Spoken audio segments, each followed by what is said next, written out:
Hey guys, welcome to the 101 in 10, where you get to see your favorite artists from around the world 101 in 10 minutes.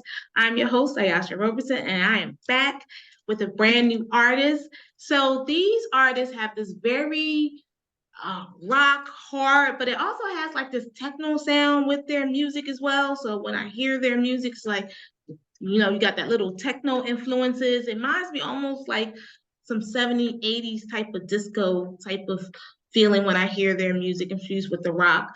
I love their energy. It flows. It kind of makes you just want to just wave your hair back and forth and just let your hair if you need to just breathe and relax and not care about anything because it is the weekend. Happy Thanksgiving to you guys.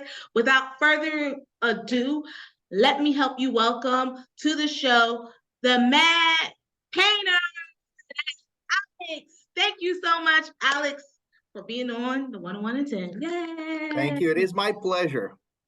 Well, I want to say to you happy Thanksgiving and happy Thanksgiving to the group as well. So let's get started with the show. Can you tell us how did you get started in the industry and what are your musical influences? So the musical influences are pretty diverse.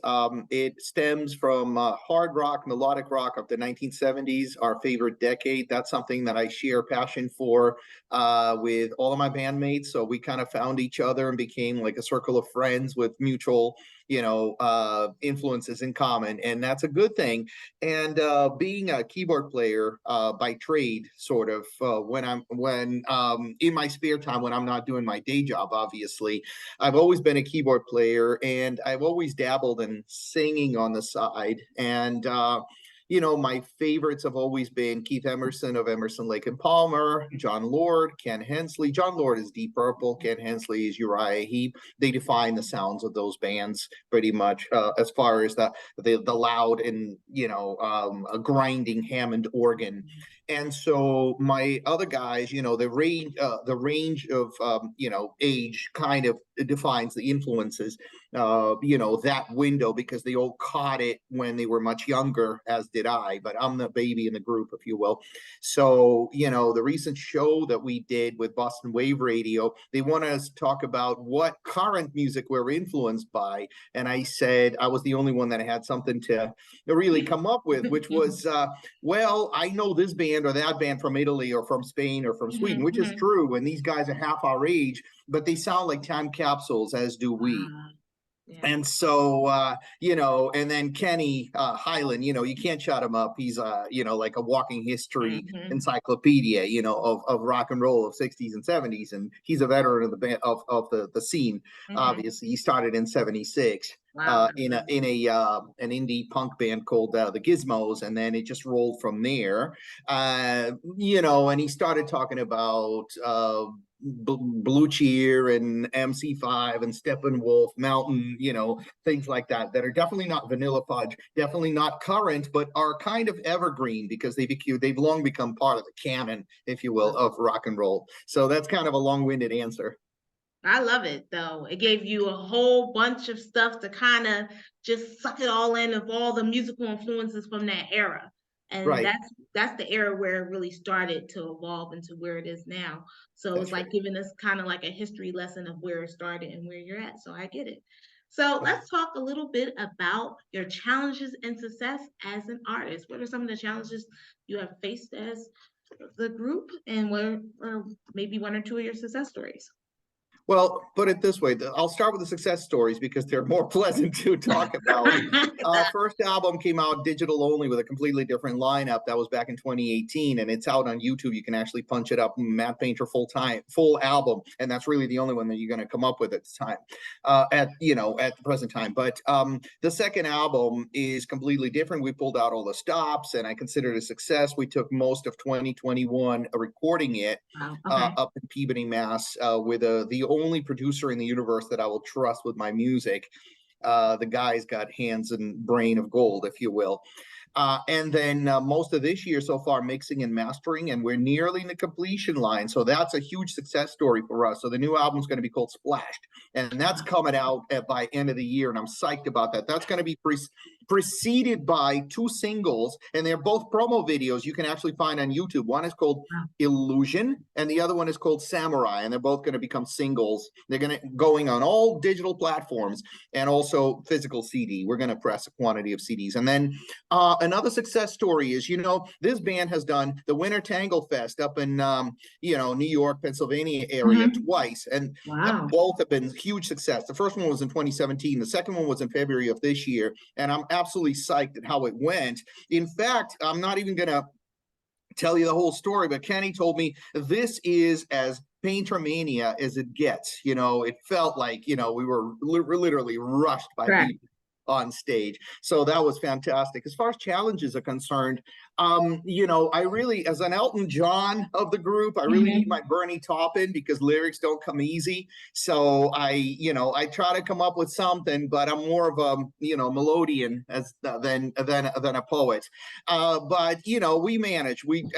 Influences and themes do come from all walks of life, from every direction. You write about history, you write about current events, you write about whatever is happening to you, blues, heartbreak, personal stories.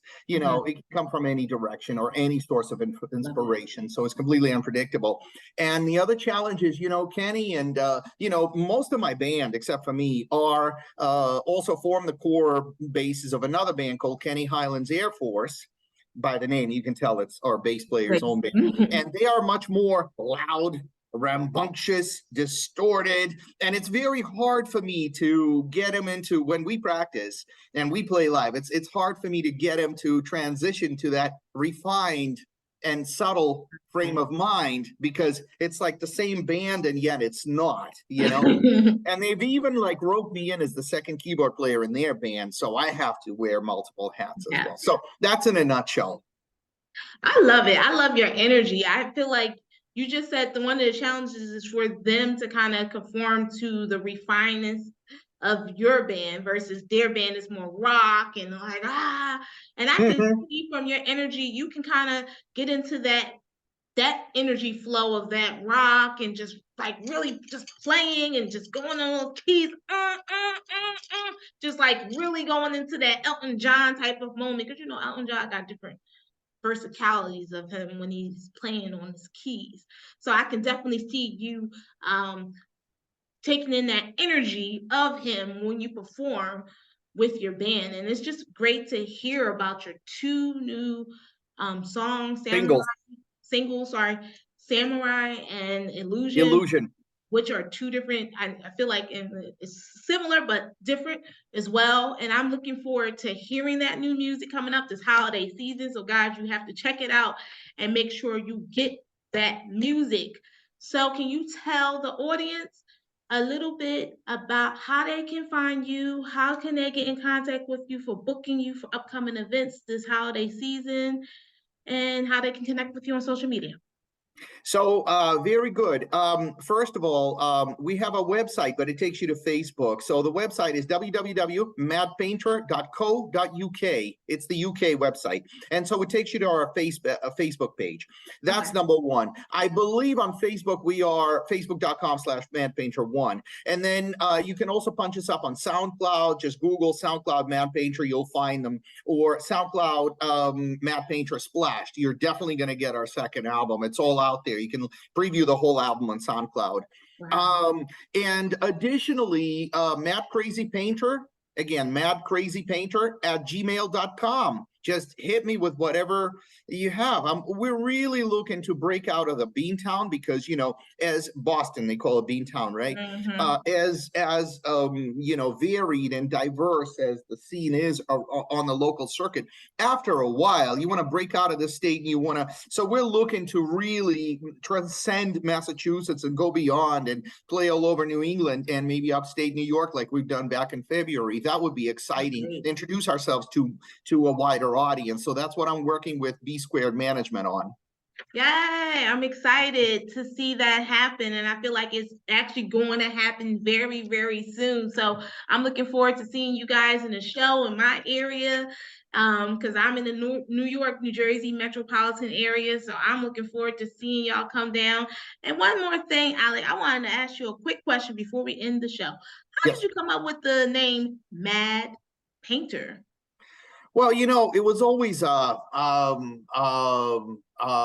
put it this way. It was always an inspiration of mine. I knew a painter when I was a teenager who was a huge influence and inspiration for me personally, but she was painting with brushes on canvas. And I always saw myself as a bit of a painter, but a musical painter. So you paint with music, you paint with notes, you paint with, but it's still expressing emotion. It's just that instead of canvas, you're kind of throwing your notes on the musical canvas, on the oral canvas, as opposed to your oil and acrylic, whatever, on a real canvas. But it's still the concept is the same, and Yes, it that's the is. short and the long explanation.